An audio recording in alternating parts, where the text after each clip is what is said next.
शरीर चाहिँ अल्कलाइनमा जान्छ। सबै रोगहरू नसर्ने सबै रोगहरू चाहिँ सन्चो हुँदै जान्छ। आफैले विचार गर्नुपर्छ। तपाईसँग योसँग जडित समस्यासँग तपाईले धेरै रोगहरू चाहिँ यसले सन्चो गर्छ। ग्यास्ट्रिकको मात्रै होइन है। अब ग्यास्ट्रिकले गर्दाखेरि हामीलाई के हुँदो रहेछ? पाइल्स हुँदो रहेछ हैन।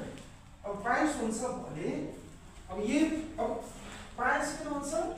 ग्यास्ट्रिकले गर्दा कब्जियत भइराखेको हुन्छ लामो समयसम्म।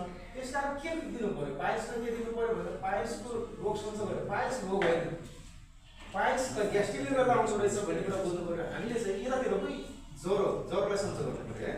जस्तो कब्जियत भइराख्यो भने दिशा साह्रो जान थाल्यो भनेपछि कब्जियत हुँदा दिशा खलास भएन भने ब्याक्टेरिया बस्ने मौका पाउँछ। त्यहाँनिर ब्याक्टेरिया बस्छ अनि ब्याक्टेरिया जब रक्त नलीभित्र पसिसकेपछि हाम्रो रक्त नलीहरू फुल्लिन्छ अनि फुल्लिएपछि अब टोइलेट गर्दाखेरि त त्यो दबाब पर्ने भयो। दबाब पर्ने बेलुन फुलेको रक्त नलीहरू फुट्छ।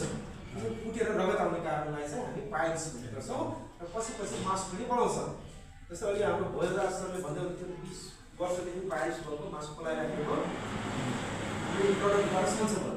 अब यो सबै यो खुवाइदिनु अनि त्यसपछि हामीले जस्तै ज्ञानो ग्रिन टी, ज्ञानो कफी पनि दिने